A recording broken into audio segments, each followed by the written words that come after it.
Good morning, everyone. We are continuing our discussion about the Tanya, and we have some new faces, as well as it's always a good idea to summarize where we're up to, especially here at the beginning of chapter 13. And I say that because in a certain sense, chapters 1 through 12 are a set. They're a full topic. In fact, it's a custom that many boys, those that are able to, before their bar mitzvah, they learn the first 12 chapters of the Tanya by heart. Because really as a young boy becomes a young man, you want to know what life is about. How, what makes me tick, especially as you know, a bar mitzvah is when a young man, and a bat mitzvah for a young girl, is when they become responsible for their actions. So in order to be responsible, in order to be able to control your actions, you have to know what's going on under the hood. And that is really the purpose and the discussion for the first 12 chapters of Tanya. And what the Alter Rabbi does is he starts off with the first half of chapter 1 by presenting a bunch of questions, challenging our assumptions about the world. Now we'll come back today to some of those questions, so we'll gloss over that for now. But then from the second half of chapter 1, the Alter Rabbi establishes that every single Jewish person has two souls. A godly soul, a literal piece of God that all it wants to do is reconnect and connect to God and be one with God. And the Alter Rebbe spent a few chapters discussing how exactly does that happen through doing the Torah and mitzvos. That is the only link, the only ray that penetrates down here of godliness. The way to connect to godliness in this world is to do what's right, to do things that are godly, to do Torah, to do mitzvos. And as we discussed at length, that doesn't necessarily mean doing an actual mitzvah, but doing things that facilitate mitzvos, doing things for the right reason.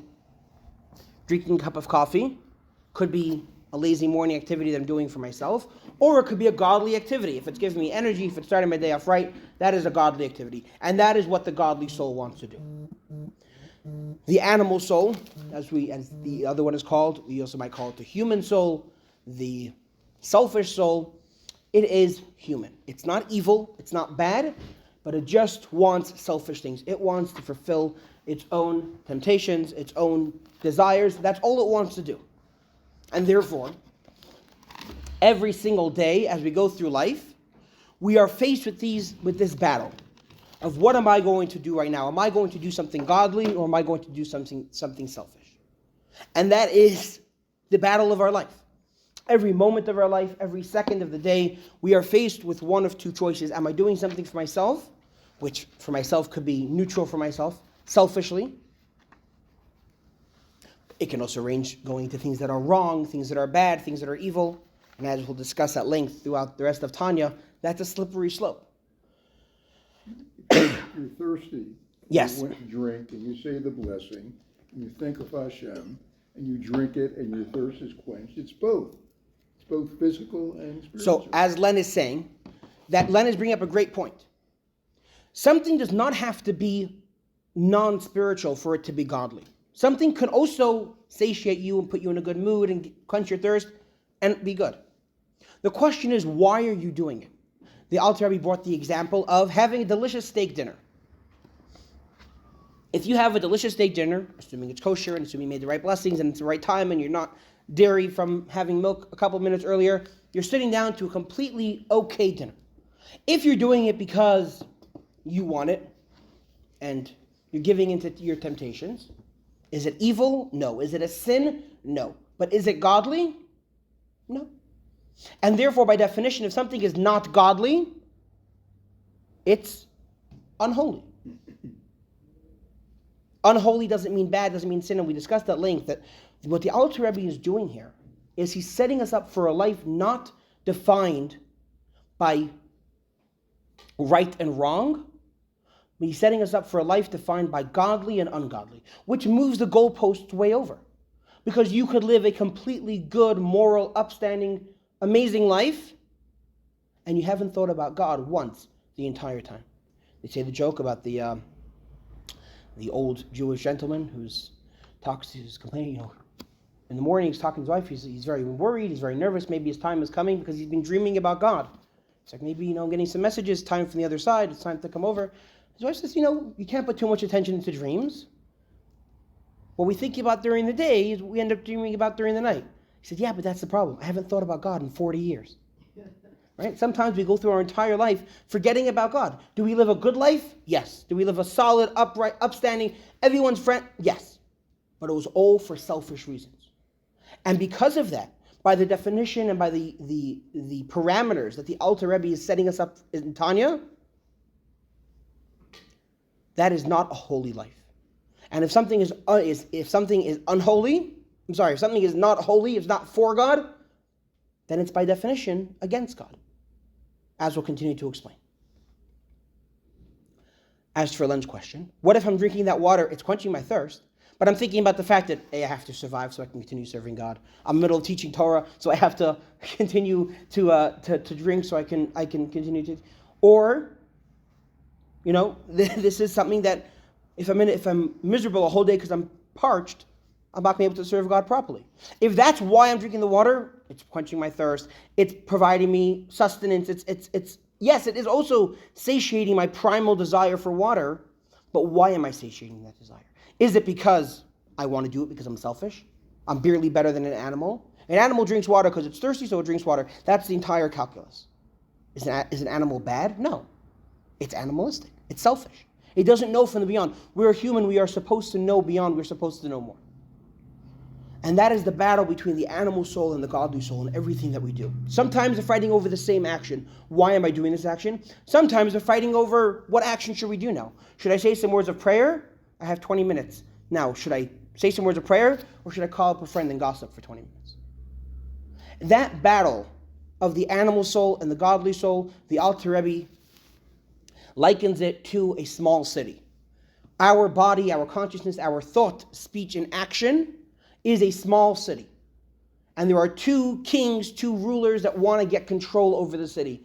Each one is fighting for control. And there's a battle going on. There's the animal soul and all of its abilities and temptations, and there's the godly soul and all of its skill and intellect, trying to encourage us to do what's right. In this battle, there are three possible outcomes. Number one, that the Alter Rebbe spoke about in chapter 10, which, by the way, what we just spoke about for the last 5 minutes is a summary of 12 hours worth of classes. And so I highly encourage, if anything sounded interesting or if anything sounded like something you want to go over, it's all available on a YouTube channel to go and follow up and remember what we're talking about, because we sort of closed the book on that discussion. So moving forward, the Alter Rebbe established that there are three possible outcomes. Number one is that of the tzaddik. The tzaddik completely vanquishes his animal soul. It no longer exists. And there are degrees in that. There are different levels of how much it's destroyed. There's a tzaddik gamor, a complete, total tzaddik. There is no longer any remnants or any effect of that evil inclination. And how do you know that? Because he is disgusted by evil. Right? You could be a very good person, but if someone else is doing something wrong, see nothing, say nothing, hear nothing, it's not my business.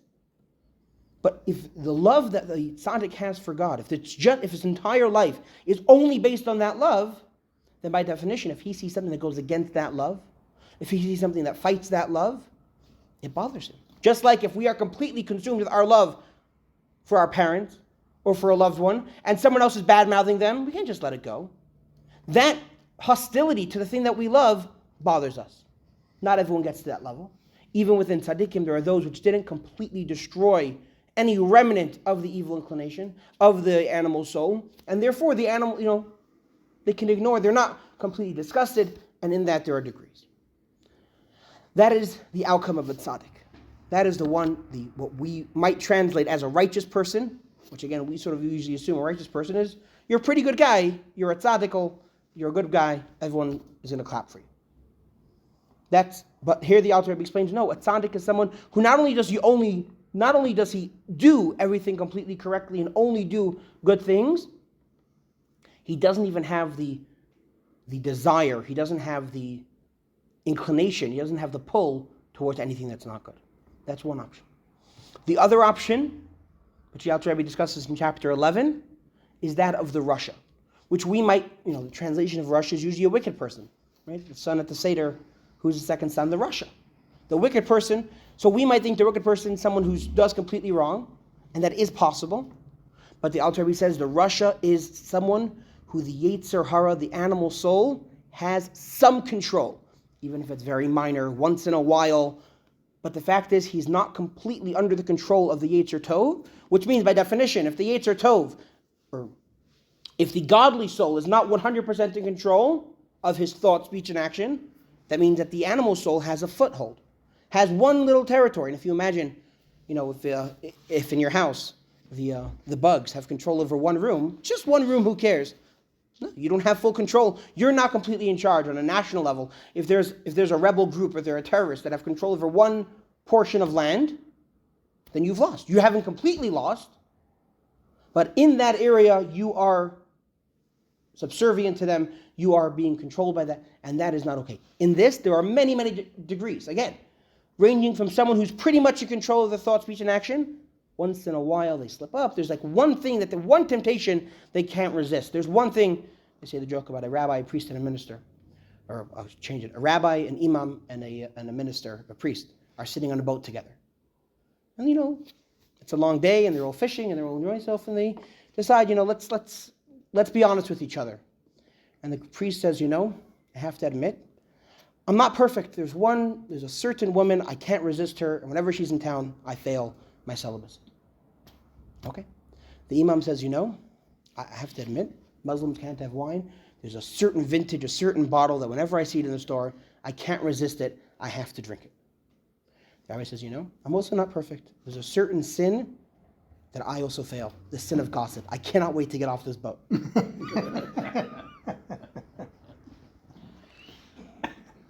All of us, if we fail a little bit, that means that part of our life is under the control of the animal soul, and therefore, by definition, not under our control. And by our, I mean the godly soul. Because at our root, we are all our godly soul. That is the outcome of Russia, which suddenly that starts to sound a little more familiar than tzaddik, as we'll continue to discuss.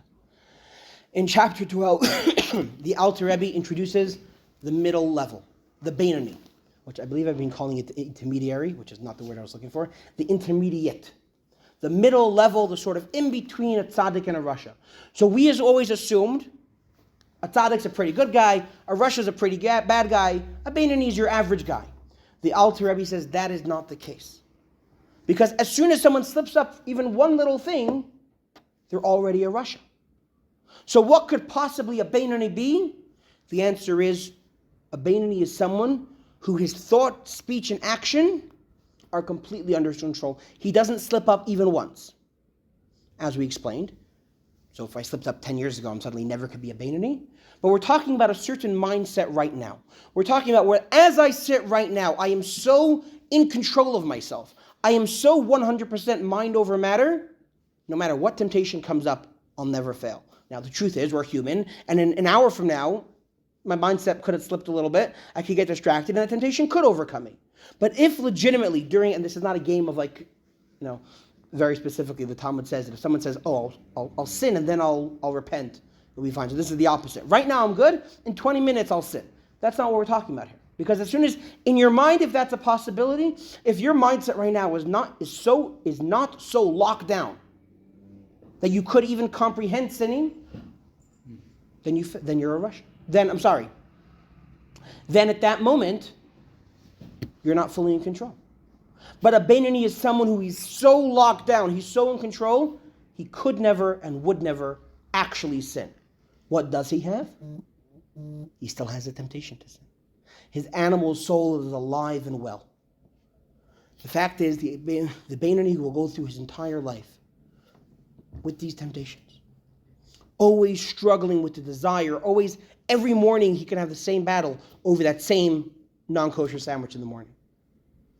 He never ever acts on it. Even in the minutest way, thought, speech, and action is 100% okay, 100% good. Everything he actually does, everything he actually says, and everything he actually thinks are all godly. But he's tempted. And as we said at length, the Alter Rebbe's premise in Tanya, the lesson that he wants all of us to know, is that we are not necessarily in control of the temptations that we have. This is really going to be the discussion for this chapter in chapter 14.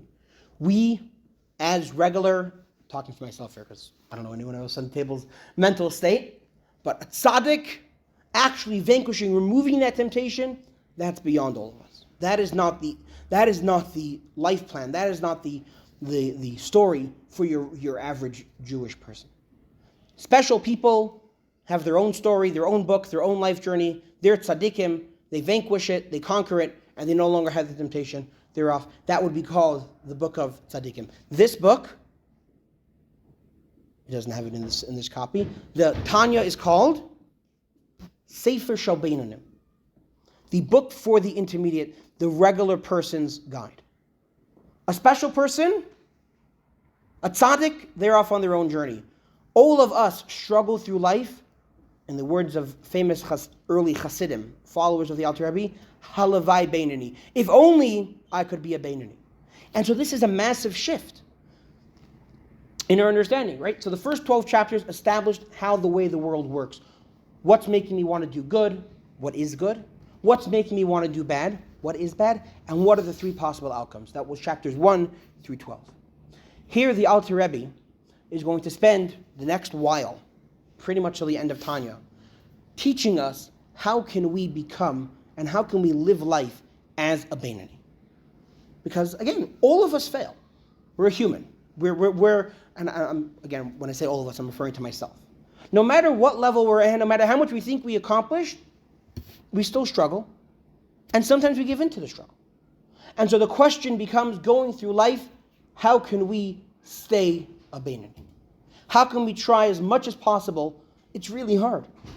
It's really, really hard to live our entire life completely in control of every thought, speech, and action, never giving in. Right? Sometimes the action is easier to give into because, you just do it absent-mindedly and it's just the easiest to go. Sometimes speech, you're in a good conversation, it comes up, it bubbles up, and oops, I spoke gossip. Oops, I badmouthed someone. Even, and thought definitely, because the moment a thought passes from temptation to actually I'm dwelling on this thought, which, by the way, bad thoughts doesn't necessarily mean, last week we gave the example of sort of erotic distraction and sort of inappropriate thoughts.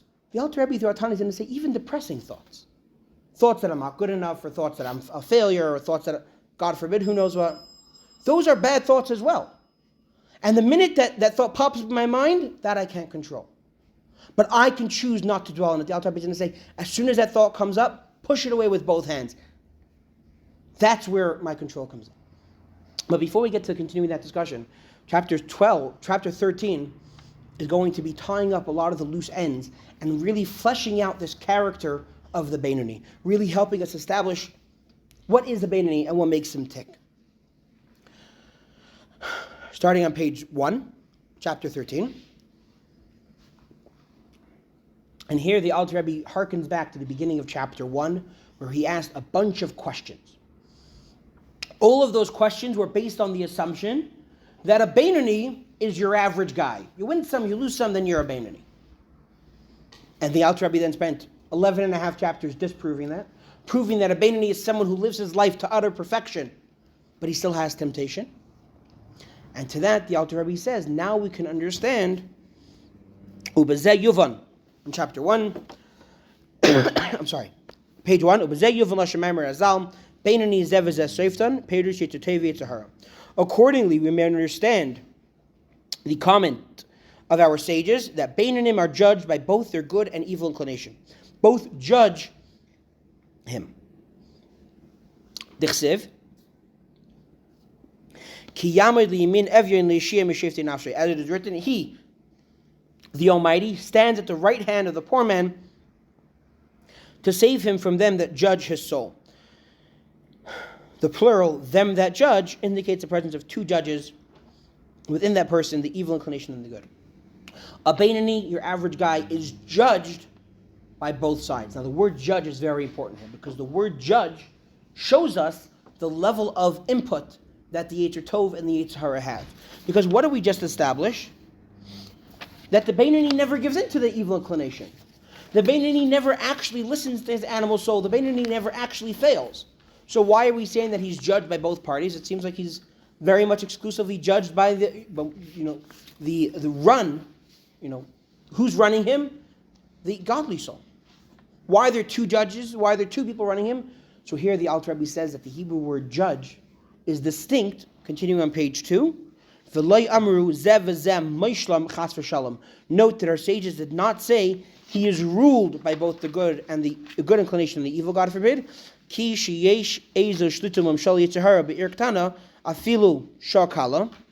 Because where the evil nature gains any rule or dominion, albeit momentarily, over the small city, i.e. whenever evil rules over one body, likened to a city which is in which both the good inclination and the evil seek to conquer, Nikner Russia ba'ishasha, one is deemed wicked, Russia at that time. As we said, the moment someone slips up even a tiny little bit, they're a Russia.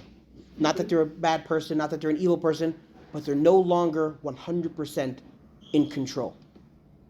It seems the Beinoni has freedom of choice because he has temptation. It seems like the tzaddik, if he never has any temptation, if it never comes into his mind, there's no freedom of choice. Absolutely. That's a very good point. The tzaddik has his own journey, and the tzaddik has temptation. I mean, the tzaddik still has temptation. The tzaddik still has it, but it's more external temptation than internal. He doesn't have that daily struggle. I mean, let's look at the one person that the Tanya has quoted as someone who has vanquished the evil inclination, King David.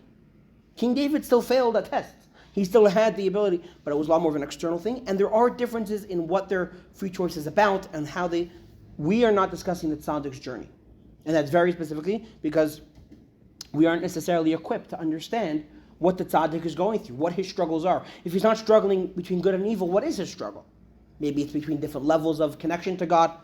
That's beyond the scope of this. This is very much focusing on the Beinoni and his struggles. But didn't God make an imperfect world because he wanted mankind to have freedom of choice? Yes. So it seems like the Beinoni is closer to what God wants. Absolutely. And that's very, very much why the vast majority of us are Beinonim. Why are tzaddikim such a rare breed? Because that's not the point of the world. The point of the world is us, the strugglers. And this is really going to be a theme as the Alter Rebbe goes through in the late 20s, the chapter 20s. The Alter Rebbe is going to start troubleshooting. What if you struggle with this and what if you struggle with that? And a big theme that emerges is that our struggles come from the fact that we assume that we're supposed to be a tzaddik. The answer is no. We are supposed to be a Beinoni. Our life is fulfilling God's will in that way. Tzaddikim have their role. Tzaddikim have the things they're supposed to accomplish. The tzaddik will come up again throughout the Tanya as sort of a reference point of we're a Beinoni as opposed to the tzaddik.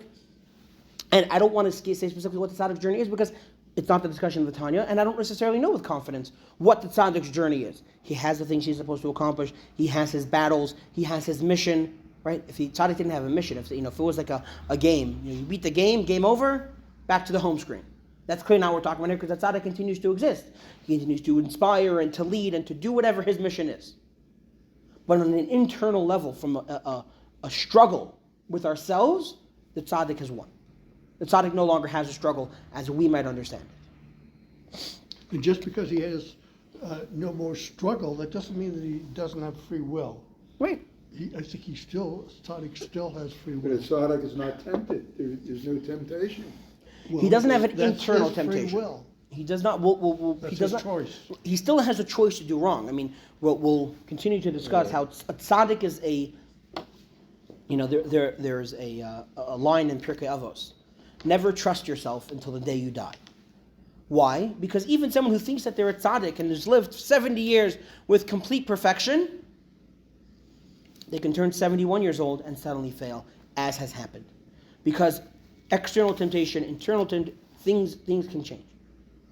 But the Alter Rebbe is establishing here that what is the difference between the two, remember the question was, the sages say that the Beinoni, both sides judge the Beinoni. What does that mean? It doesn't say both sides run the Beinoni, both sides have control. A moshel is a ruler, right? A ruler says something, that's what goes. There's no negotiating. A judge, especially in the halachic system, judges each present their opinion, right? A case comes before the Supreme Court, so the lawyers present their case, and then the judges sit down and decide and discuss, or if you might imagine a jury, right? They deliberate and they discuss with each other. Only one conclusion comes out of that jury room. Only one, if there's a dissenting opinion of the court, they can state their piece, but the law is not like them. And that is the role of the Yetzer Hara, of the animal soul within the Beinoni. The Yetzer Hara can sit and talk about its desires and it's the way it wants it to play out all day long. But it's never listened to. That's the difference. Yes, both voices are being shouted at. Both sides are judging. Both sides are giving their opinion. But only one side ever emerges victorious, and that is the godly soul. As he continues, on page 2, Ella sheyetzer hara ein rakal derech mashkum shefet v'dayan ha'emer daita b'mishpat. Rather, the evil inclination in the Beinoni is no more than, for example, a magistrate or judge who expresses his opinion on a point of law. Afal pikein yachaliya shelo yeh psak halacha kach lemaisa mipnei sheish eid shefet v'dayan ha'chelik alav. Yet, in fact, his decision is not necessarily final, for there is another magistrate or judge who disagrees with him. And it becomes necessary in order to formulate a binding decision to arbitrate between the two, and the final verdict will rest with the arbitrator. In a basic halachic court case, usually the way it works is that each side appoints one judge. You know a rabbi that's probably going to align with you. There's some conflict of interest to take in mind, but even a fair judge, you can always he's pro-business and he's pro-consumer. So which one am I going to go with? I'll choose the one that's closer aligned with my values. The other side will choose one, and they both judges decide on a third impartial judge. Now, the two, we'll call them partisan judges, can sit there yelling a whole day. But ultimately, the decision rests in the third judge, because that's the deciding factor. In our life, we have these two voices, we have these two judges yelling at us an entire day. But ultimately, where does the decision lie? In us. What am I going to choose to do? Similarly, in the battle between the evil inclination and the good, the evil inclination states its opinion in the left part of the Beinoni's heart, i.e. creates an evil desire in the heart and demands that he act accordingly, thus rendering judgment as to his future conduct.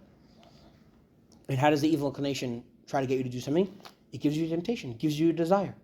It makes you smell the delicious smell of the non-kosher food, of the thing that's wrong. It gives you that desire. That's how it presents its opinion of how we should act. And what happens when I have a desire? From the heart, the desire ascends to the mind for the contemplation. This ascent is automatic. Whether the desire is awakened in the heart, the brain will contemplate it, as we discussed at length in the process of the evil inclination, of the yetzer, of the animal soul. But there is not that that was just an opinion. That was just an idea. Maybe let's do that. Immediately upon its descent to the brain, it is challenged by the second judge, the divine soul residing in the brain, which extend into the right part of the heart where the good inclination abides. Again, the whole thing about brains and hearts we discussed at length earlier, about the exact process that the Yetzer Hara, I keep on using the word Yetzer Hara, the animal soul is emotion driven. It wants something, so it starts in the heart, and then it goes to the brain. How can I figure that out? The godly soul is the opposite. The godly soul is intellectually connected to God. That, you understand something, you're impressed by something long enough and hard enough, that will get you excited about it as well. That's the opposite directions that these emotions travel in the thing. But ultimately, what's the decision? I have my animal soul tempting me with temptations. I have my godly soul yelling at me not to do it and to stay strong. Page number 3. The final verdict rests with the arbitrator, the Holy One, blessed be He, who comes to the aid of the good inclination, enabling it to prevail over the evil inclination. And here the Alter Rebbe introduces us to another fact. God is on our side. When it's a fair fight, if they're actually evenly matched, God puts His thumb on the scale a little bit to push us over the edge. How does that work? Now we're losing our free will. Who comes to That's the a aid of great question. What was the question? I'm sorry. if God's involved, if suddenly God's helping me, where does my free will go? How does all this, So I will say we're talking about a knife edge here. We're talking about where they're equally matched. Or maybe this isn't God that's speaking, but it's our own conscience that's The next leaning us. bunch of chapters of Tanya are going to talk about God's role and our relationship with God and how do we become a Beinoni. Because here the Alter Rebbe is again stating facts. This is what happens. The Alter Rebbe is going to continue this because, and I want to take a moment here to just acknowledge, we're talking about very lofty ideas. We're talking about living our entire life in a certain way. And all of us can walk away from this table with one thing. Guilt. Guilt. Definitely don't walk away with guilt. Because, that's A, not helpful, and B, it's not really our place to feel guilty of it. Because, and this goes to the other point, ultimately, this is a very, very difficult journey. The Alter Rebbe is telling us the ultimate. Living our life to the ultimate. Now, if we walk away from the table and say, that sounds beautiful, but it's not for me, then I really hope you come back for the next few classes as we continue to develop how it is for you, how every single Jewish person has the ability in two different ways. We're not going to talk about what those are. We'll let the Tanya speak for itself. But yes, right now we're talking about an ultimate. We're talking about actually mind over matter. Really, really being that your mind is complete control. You have an emotion, you have a temptation, stuffing it down. Not caring about it, not succumbing to it. How do you get there? And that we'll just continue to discuss at length. But here we're establishing the facts. As our sages say, man's evil inclination gathers strength daily. If the Almighty did not help him, i.e. help his good inclination, he could not ever overcome it, his evil inclination. What is that help? Right? The help that God grants him is the glow of the divine light that illuminates his divine soul. God isn't actually forcing us to go one way or the other, but God is inspiring us, giving us a little spark of divine help, of divine inspiration in our godly soul. That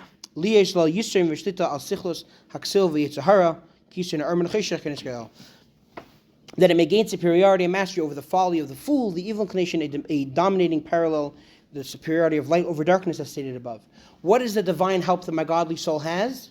The fact that it's light. It represents goodness. And ultimately, if light and darkness are evenly matched, there's no such thing, because really light is more powerful. Light doesn't have to battle darkness. Yes, if there's a massive empty room and one tiny candle, it will struggle. But if they're evenly matched, if it's the right amount of light for the room, then they don't have to fight. You turn on the light, automatically the darkness dissipates. Why is that? Darkness is the absence. Exactly.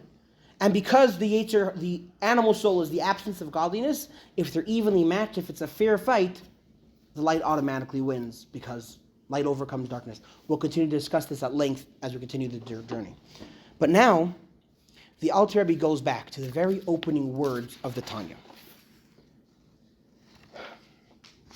The opening words of the Tanya, all the way back in chapter 1, is the word Tanya actually means a quote from a Tanaic passage, from a Brisa.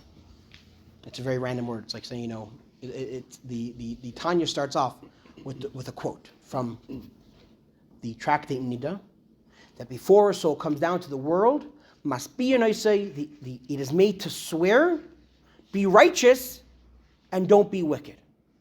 And even if everyone tells you that you're a tzaddik, you should still consider yourself like a Rasha. That's the opening quote of Tanya, and the Alter Rebbe takes it apart and asks a bunch of questions on it.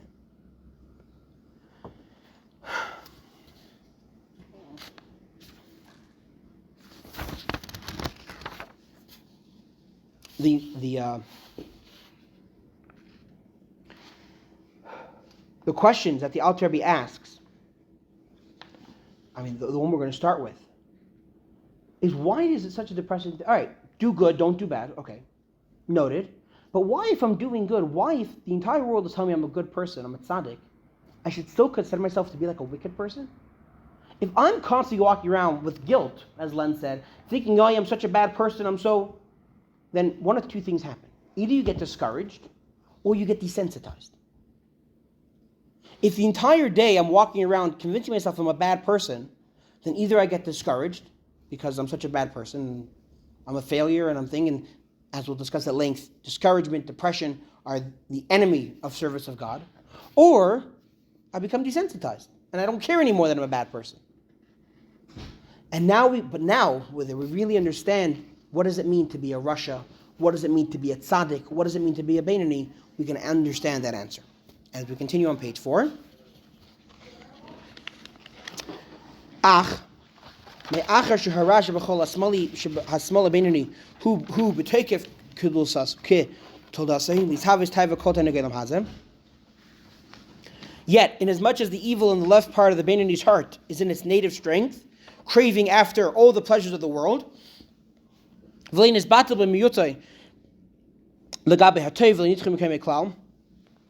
is neither so minute as to be nullified before the good of the divine soul, as in the case of the tzaddik, right, where the animal soul ceases to exist, ceases to be a factor, nor it has been displaced by its position to any degree. It's completely there in the Beinoni's heart. The temptations are alive and well. But merely relax authority and power to become diffused throughout the limbs of the body, to cause it to do, speak, or think evil, nor is evil lack of ability to... Well, ultimately, the Beinoni is living his life with all the temptation. He just never gives in. He never actually fails. Again, why does he never actually fail? Because he has God's help. Because the Holy One, blessed be He, who stands at the right hand of the poor man, helping him and irradiating his divine soul, so may be able to prevail over evil. Because that is what a Beinoni really is. A Beinoni is someone whose temptations, whose animal soul is alive and well, he just never gives in. That is why he's reminded on the way down to the world, the soul is reminded, even if you're doing everything right, still consider yourself kirasha, like an evil person. Don't think that you are an evil person. Remember that you're still probably a Beinoni who has those temptations. It's a total struggle all the time. Yes. You struggle just like the Rasha struggles. You never fail, but your struggle is just like the Rasha struggle. And continuing in the middle of page 4, therefore,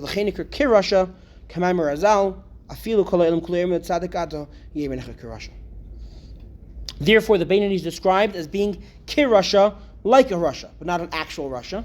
As in the statement of our sages, even though the whole world tells you that you are a tzaddik, be in your own eyes like a Rasha.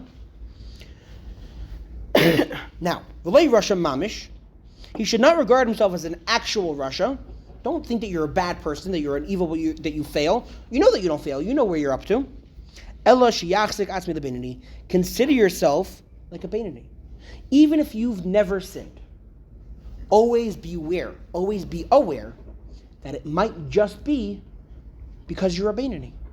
Yes, you've never sinned, and the whole world is saying, wow, what an amazing person who never sinned in his entire life. In your eyes, remember, kirasha. You might just be a Beinoni who's like a Rasha. You might still have those temptations, you just win the battle every time. And the reason why you might have to worry about that is because a Beinoni... Well, let's finish this thought and then I'll circle back to that. V'loi lahamin u'la'ilam la'ilam sha'imrim sha'rasha bein isbat l'gabei tev shezu medegat tzaddik.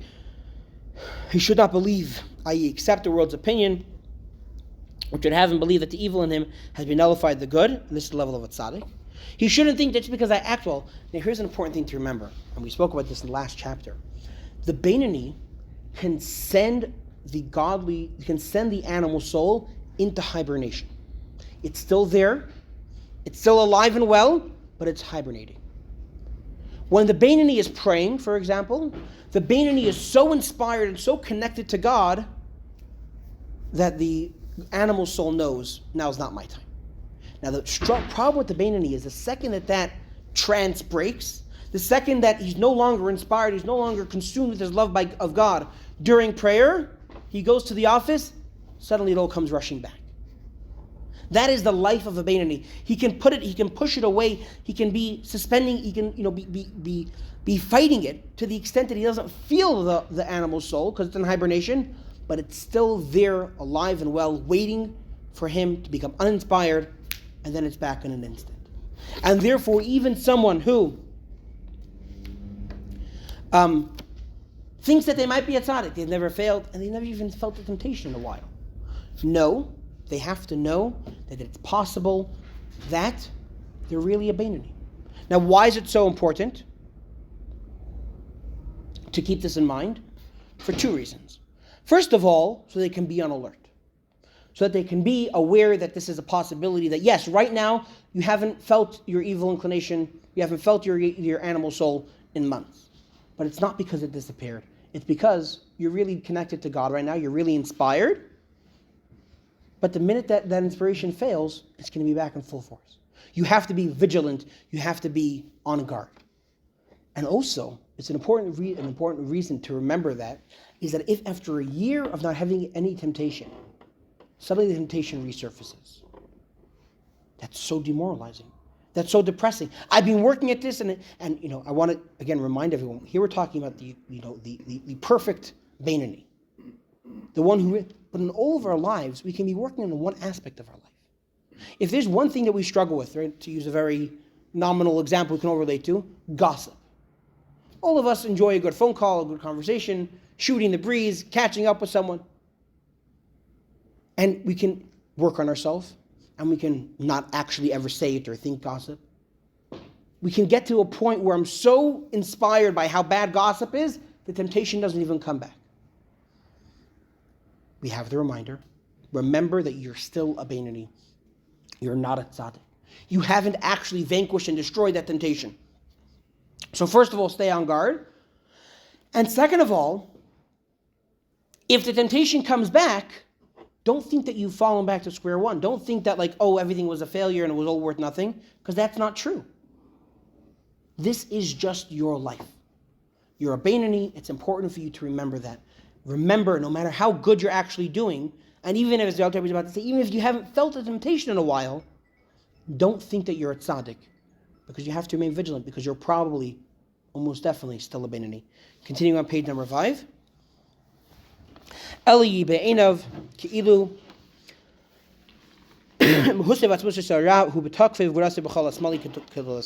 instead, he should take the view that the essence and core of the evil is in its full native strength and might in the left part of the heart, not having vanquished or departed from him at all. On the contrary, with the passage of time, the evil has gained strength because he utilized it, i.e. the animal soul, considerably, in eating and drinking and other mundane pursuits. This is a bit of a side note, but I've used the word slippery slope. Ultimately, any time that we do something selfishly, even if it's completely okay, if we're doing it for selfishly, we're feeding our selfish side. And therefore, it's entirely possible that, yes, you haven't felt the temptation. You haven't been tempted to sin in a really long time, but that was because your animal soul went into hibernation to gather its energy and to become stronger and to redouble its efforts. And it's possible that someone can really, really be perfect. They spend their entire night and day learning Torah and connecting to God and doing mitzvos. And you and I would look at them and say, wow, what a tzaddik. But they have to remember that's not actually true. They're probably still a Beinoni. Chapter 5, bottom of page 5. Even if one's entire aspiration is God's Torah, which he studies day and night for its own sake, it is still no proof whatsoever that the evil is being dislodged from its place. Perhaps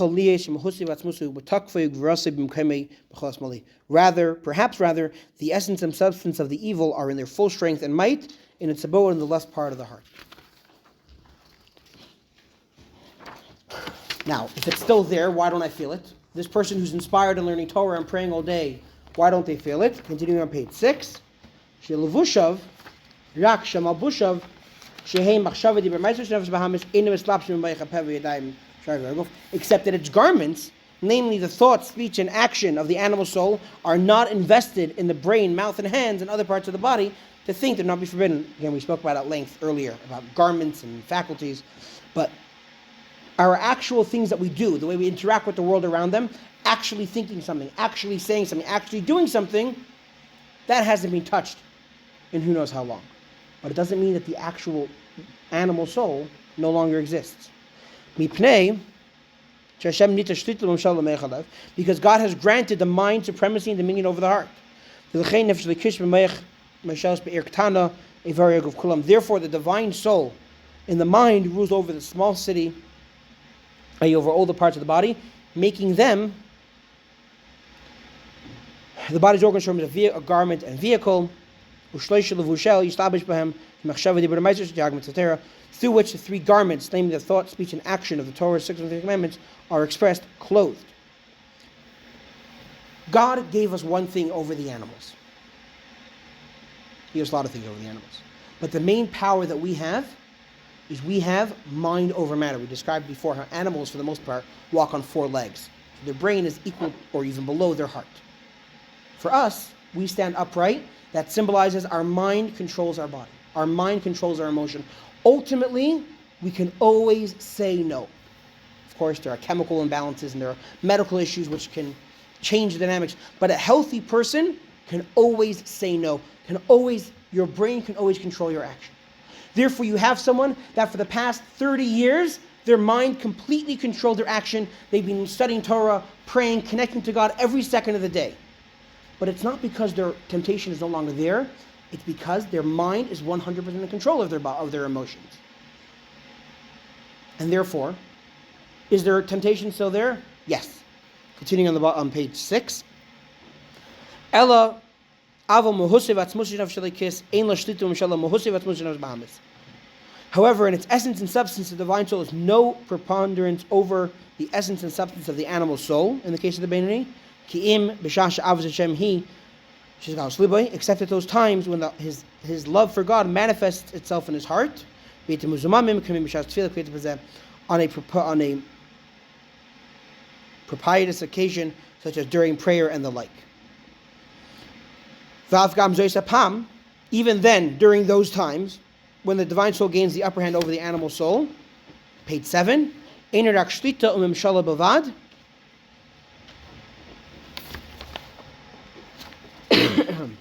is limited to a preponderance and dominion alone, i.e. the divine soul succeeds in dominating the animal soul, not in vanquishing it in a sense of nullifying its existence. As written in the battle between Jacob and Esau, allegorically representing the war between the good and the evil in man's soul, and one nation shall prevail over the other. Jacob exemplifying the good merely prevails over Esau the evil, but does not succeed in totally vanquishing it. Because there should come Zenefo, as this agrees with the sages' comment in the verse, when one rises, this one falls, and this rises, this one falls. The Alter Rebbe is spending a lot of time here making sure we understand the exact dynamic that's at play here with the Beinoni. Because the next 40 chapters of Tanya are going to be talking about the Beinoni, be talking about his struggles, his ups, his downs, and how we can all become a Beinoni. So it's very important that we locate exactly what's going on with the Beinoni. A Beinoni is someone who still has a struggle, still has a temptation. His animal soul and his godly soul are still duking it out. They're still battling. They're still arguing. The fight is alive and well. The difference between a Beinoni, though, is a Beinoni always wins. The godly soul always wins. Why? Because when they're so evenly matched, the fact that the godly soul represents light and is light means it automatically overcomes. But that is such a knife's edge. Constantly, you give up 1 inch and you fail. You let down your guard for 1 second and you fail. And therefore, it's really important that the Beinoni realize that the struggle is ongoing. And the Beinoni realize that his dominion, his vanquishing over the evil, over the wickedness, over the temptations within him, are just on a very practical action level. Because you might think for a second, I haven't sinned in so long. What's one little moment of lapse going to do to me? I mean, not to get, I don't want to get into these kind of conversations that can be very personal for some people. But these days with addicts, or someone who has an addiction, right? Someone who's addicted to smoking or drinking. It could be 30 years later. I've been sober for 30 years. All right, so maybe I can try again. I can have one little drink. I can do a little bit. No. Because the moment you give up that 1 inch, you haven't actually changed yourself. You haven't become a new person. You've just managed to control it forever long, for 30 years, for 100 years. But the moment you slip up, the moment you let your guard down, that's the moment where it all falls apart. And you might think, but if I've been training myself for 30 years, you haven't been training yourself. You've been controlling yourself. Ultimately, you as a Beinoni can never change yourself. And that's by design. As Len said, God wants to struggle. God wants us to have this battle. That's very much by design. But it's important to recognize exactly where we stand. Our self-control is just that. It's just control. And because of that, the moment I start to slip up, the moment I'm not vigilant about keeping up that control, that's the moment that it all falls apart. Now, you can have some people, they don't even feel the temptation anymore. Right? You have some Beinonis, which is it's a nail biter every single day. Every single day, they have the temptation, but they fight it. But you can also have a Beinoni that doesn't feel the temptation. Then why are they still a Beinoni? Because when the godly soul is very powerful, when the godly soul is shining, it's feeling that connection, the animal soul goes into hibernation. We just quoted from when Rebecca was pregnant. She was having a very rough pregnancy. She goes to the sage of her time, and she asks, what is going on? And the sage, the prophet, consults with God and says, you have twins, you're pregnant with twins, mazel tov. But these aren't just any twins. These are polar opposite. These are antipodes. When one's up, one's down. When one's down, one's up. And that's why they're struggling, because there's this constant tension between them over who's in charge. You walk by a synagogue, a house of prayer, a house of worship, and Jacob wants to jump out. Jacob wants to be in charge. You walk past some idol worship, you walk past something happening bad, Esav wants to be in control. Esav is inspired by that. So this person who for 30 years hasn't even felt the temptation, why doesn't he feel the temptation? Is it because he conquered it and it's no longer there? No.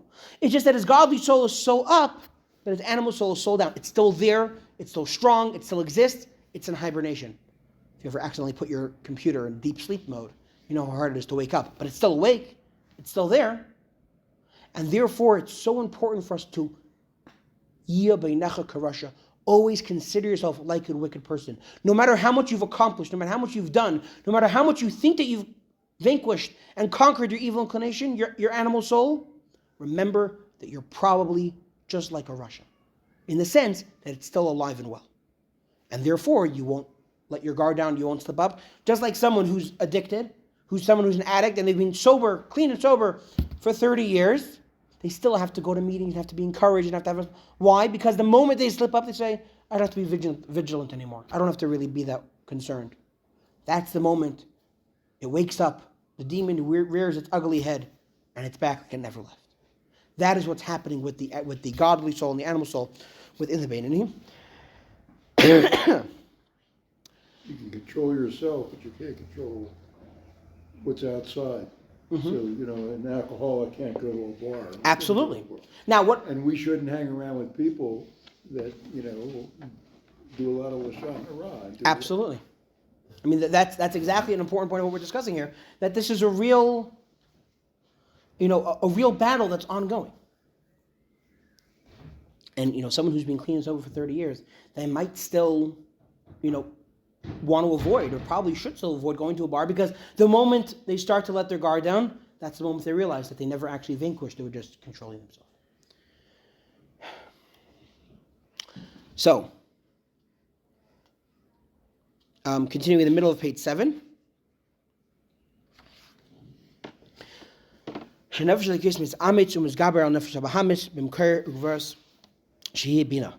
Thus, the divine soul gains and strength and ascendancy over the animal soul in the source of strength, gevuros, which is understanding, bina. It goes into some Kabbalistical terms that we'll gloss over for now. Thus, when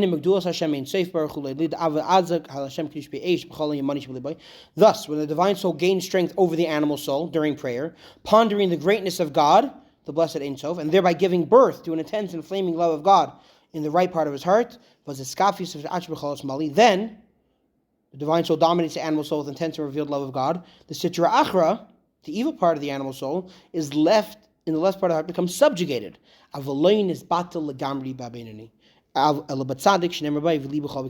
it's not completely abolished. You are inspired, you're on fire for Hashem, but you haven't, your evil inclination, your animal soul is subjugated, it's controlled, but it's not conquered.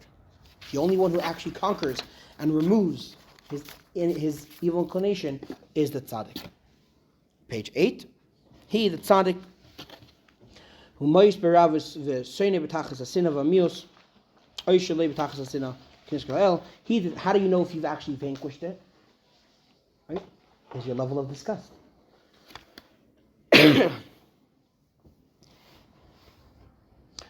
He, the tzaddik, despises and loathes evil with a consummate hatred if he is a complete tzaddik, or without quite such utter hatred if he is an incomplete tzaddik, as explained above in chapter 10. All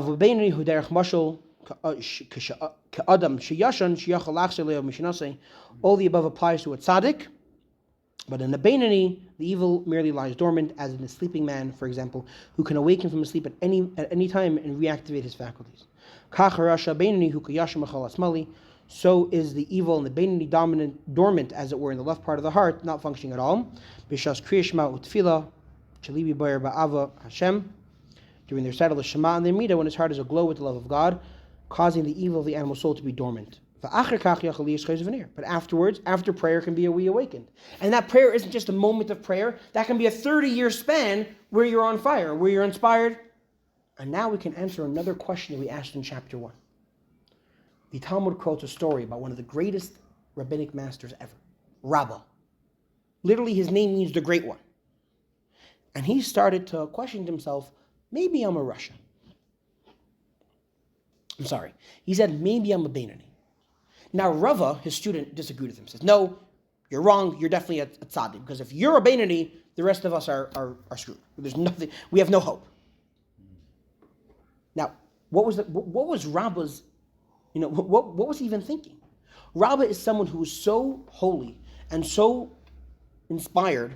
He was so involved in Torah learning that when it came time for him to die, the angel of death couldn't get control of him, because when someone is actively learning, the angel of death can't have control of him. Rabbi was constantly learning. Maybe he caught a catnap here and there, but he was constantly doing holy things. If you're constantly doing holy things, how can you even consider?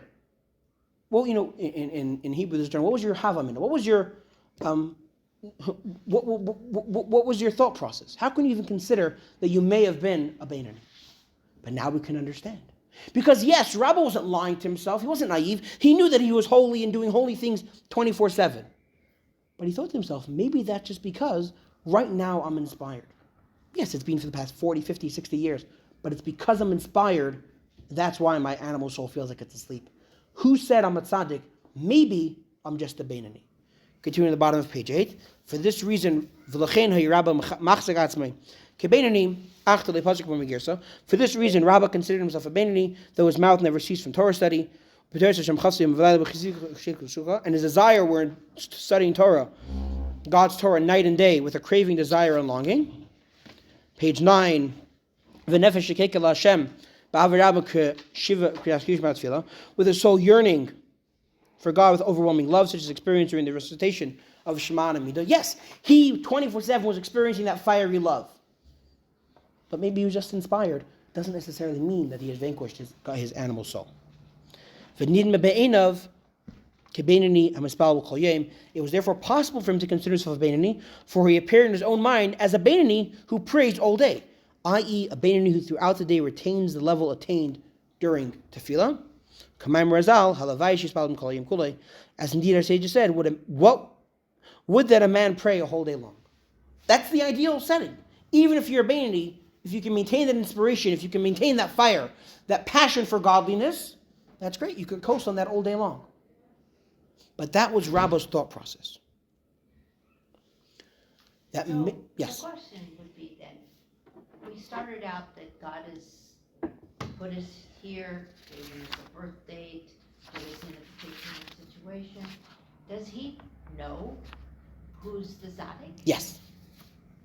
We're going to continue discussing in the next few chapters how a tzaddik is someone who has that mission from the beginning. So does he tell the tzaddik?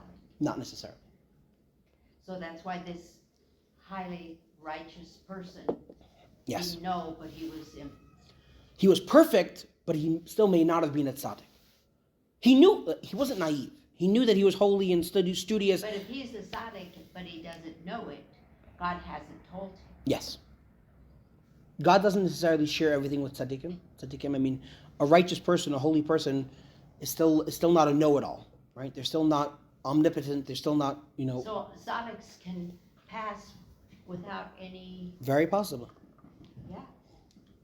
We're going to discuss, I think, in the next couple of chapters, another great rabbi who on his deathbed said, I don't know which direction they're going to take me, up or down. And everyone goes crazy, all the commentators. What do you mean you don't know the direction? You're the rabbi. I don't want to say a name because I forgot. So I don't remember offhand who it was. You're the rabbi and you're not sure which direction you're going to go, up or down? What are you talking about? And there's a whole discussion about what exactly, why he had that thought process, why he was worried on his deathbed. But ultimately, the thing for us to remember is that, let's be honest with ourselves, we are probably not a tzaddik. And even if we've managed to accomplish perfection, even if we manage to be like Rabbi, chances are, somewhere deep within us, lying dormant, there's still a very powerful animal soul, just waiting for us to slip up, just waiting for us to let our guard down, and then it's going to reawaken. So it's man who says he's a tzaddik. It's the kind of thing that after the fact, that's when you get the answer. I mean, there is a certain idea of self-knowledge. I mean, we quoted before from King David. He said, I have vanquished my animal soul. How did he know that? Why did he know that? I'm not sure. I don't know. We could look at the commentaries and see sort of why was he so sure that he actually vanquished it. If we're told never to assume that you vanquished it, always assume that it's still lying dormant within you. And you know what? Maybe because he was so presumptuous and because he was so haughty and confident in himself, that's why he slipped up. That happened a couple times with King David, that he thought he was perfect, and he said so, and so God said, really, you think so? Let me show you what life is really about. But that's a different conversation. For our purposes, as we go through life, and even if, and again, it's really ambitious for us to think that we're going to achieve this level of Rabbi anytime soon. It's a lifetime of work. It's a real, but there's certain parts of our life that maybe we think we have a control on. Maybe we think that I've resisted that temptation. I'm over that. Right? I'm no longer tempted with gossip, just to use the example we used earlier. The Alter Rebbe is reminding us, never be so confident. Because within ourselves, it's probably lying dormant. Ours is not the mission of vanquishing our godly soul, our animal soul. Ours is the mission of controlling our godly soul. Now, I'm going to end it here. I don't want to go too far over time. But in the rest of the chapter, do we have 5 more minutes? Is anybody in a rush? Good. We'll go through the rest of the chapter quickly, but importantly. The Alter Rebbe says, I might worry if I'm a Beinoni, right? I'm not Rabbi. I don't go through my entire life inspired, but a Beinoni is someone who, remember, we spoke in chapter 12, while he's praying, while he's inspired, he's so on fire, he's so alive with godliness that the animal soul is completely dormant. But then what happens? The moment that inspiration dies down, the moment he's not feeling that love, the animal soul is back. Was his love for God true? Was it a real love for God if it's so temporary? One thing about truth, especially in Kabbalistical speech, truth is forever. Truth is not subjective. Truth is not when I'm in the mood, it's true. The definition of truth is that it's always there. It's always true. The fact that it's true today was true 100 years ago and true 1,000 years ago. Right? How do you know what kind of person you truly are? If I say about someone that they're a nice person, but every third day they're not a nice person. Are they truly a nice person? Or sometimes they act like a nice person. They're not truly a nice person. Right? If you truly love someone, you always love them. There's no days where you hate them. Now, we'll put a pin on that exact example, because in the Beinoni's life, That's what he feels like. He was like, during prayer, I feel like I truly love God. But then 20 minutes later, I'm back in my office and suddenly all the temptations are back. Where did that love go? Is that love even real if I don't feel it 20 minutes later? Continue to the bottom of page 9. We'll read through just briefly, so we have the words, but we'll go through it quickly. Hine mida avazu hamur bebenim b'shas atfila. Now, this aforementioned love attained by the Beinim at the time of the prayer by virtue of the temporary preponderance of the divine soul over the animal, etc. When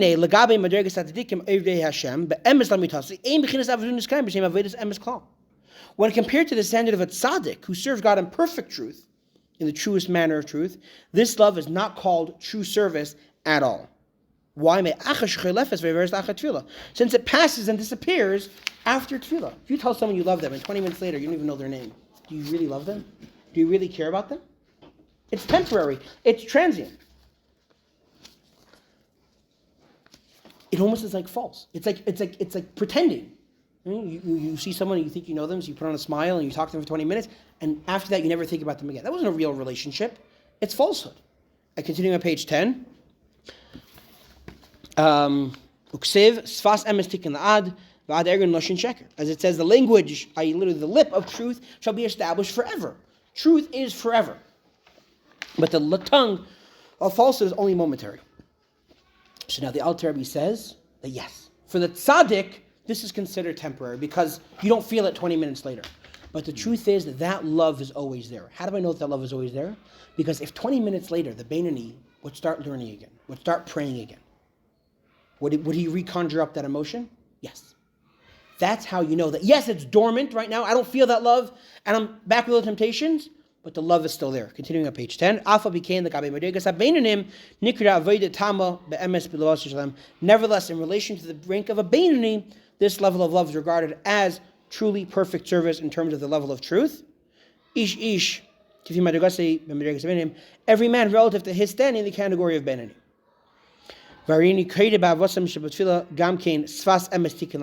Their love too, which they possess only during prayer, I term the language of truth which shall be established forever.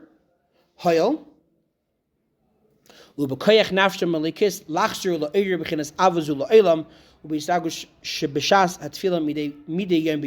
Since your divine soul has the power to reawaken this love constantly whenever it gathers strength during prayer, day after day. By means of the spiritual preparation appropriate for each soul's quality and rank. The higher the level of the soul, the less preparation it requires to rank in the level. Let's use a slightly different example. You have someone in your life that you care about, that you love. Now, are you thinking about them 24/7? Are they always on top of your mind? Are you walking around a whole day consumed by that love? Probably not. But whenever you think about that person, you think about them with love. Even if you get into a fight, it's coming from love. There's always a positive emotion of love running through that entire relationship. Now, are you constantly aware of that? Are you constantly feeling that love? No. You go through life, your mind wanders, it goes here, it goes there. How do you know that it's a true love? Because whenever you think about them, there are positive thoughts. Even mixed into the negative thoughts, there are still positive thoughts. And that is the Beinoni's relationship with God. During prayer, that's like, spending quality time with someone that you love, and so your emotion is up, it's raw, it's there, amazing. 20 minutes later, you're in the car, you're stuck in traffic, and you're frustrated. Are you still feeling that love for the person that you just felt that for? No. Is it still there? Yes. How do I know? Because if that person were to call you and continue the conversation you were having, all the emotions come flooding back. And therefore, we can call that a true emotion. It is the Beinoni's relationship with God, his love of God, is real. Why don't I feel it constantly? Because my mind drifts to other matters. But how do I know that it's real? Because as soon as the Beinoni is able to reorient themselves and put themselves back in that location, the love is back. And that is the Beinoni's level of love. Now, how can you say that there's a level for true love? Right? True love can't be relative. If it's true, what do you mean it's true? It's constant, it's everlasting. How can the tzaddik have one level of true love and the Beinoni have another level of true love?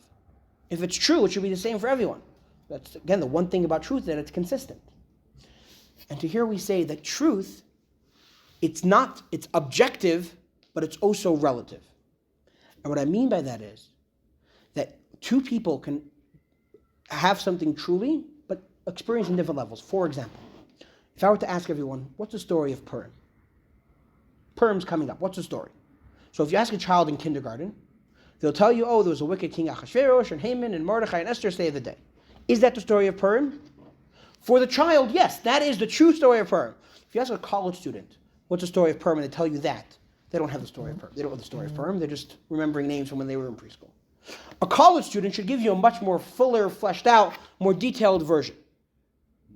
A high school student, somewhere in between, right? Everyone has their relative understanding of the true story. What's true for, if you pay thousands of dollars for tuition in a yeshiva, and your kid comes home and tells you, there was Haman and Esther and Mordechai and something happened, that's not very impressive. That's pretty sad. They don't know the story of Purim. But if you ask your preschooler that's beautiful, that's amazing. Let me see all the projects that you drew. How is that possible? I thought truth is truth. Truth is truth, but truth is also relative. And the expression for that is truth is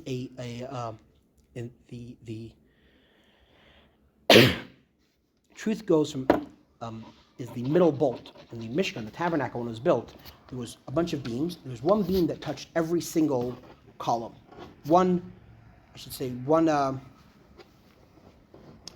word I'm looking for? There was one cross beam that touched every single column.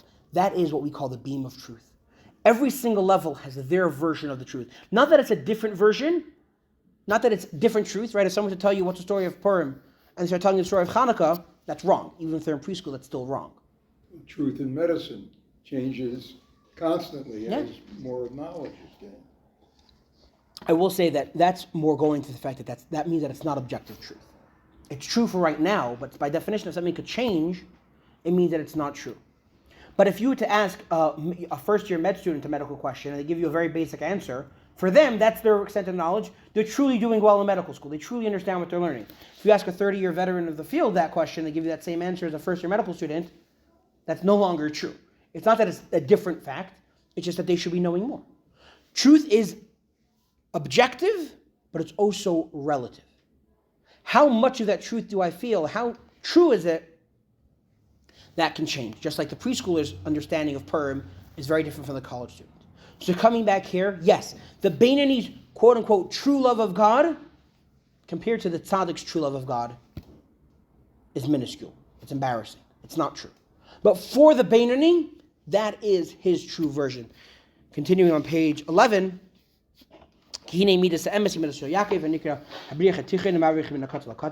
truth is the attribute of Jacob. We give truth to Jacob, who is called the middle bolt that secures everything from end to end. Just as the middle bolts in the tabernacle secure them all together, all the boards by passing through them. In spiritual terms, this means the attribute of truth passes from the highest gradations and levels to the lowest of all grades. In each gradation and level, it passes through the central point of that particular level,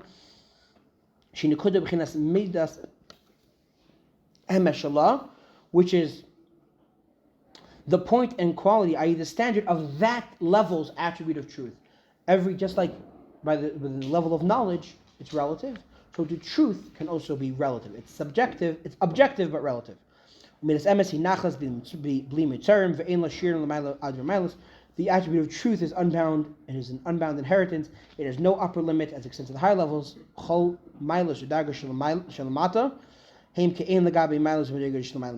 lower gradations and levels are as nothing compared with those superior to them. As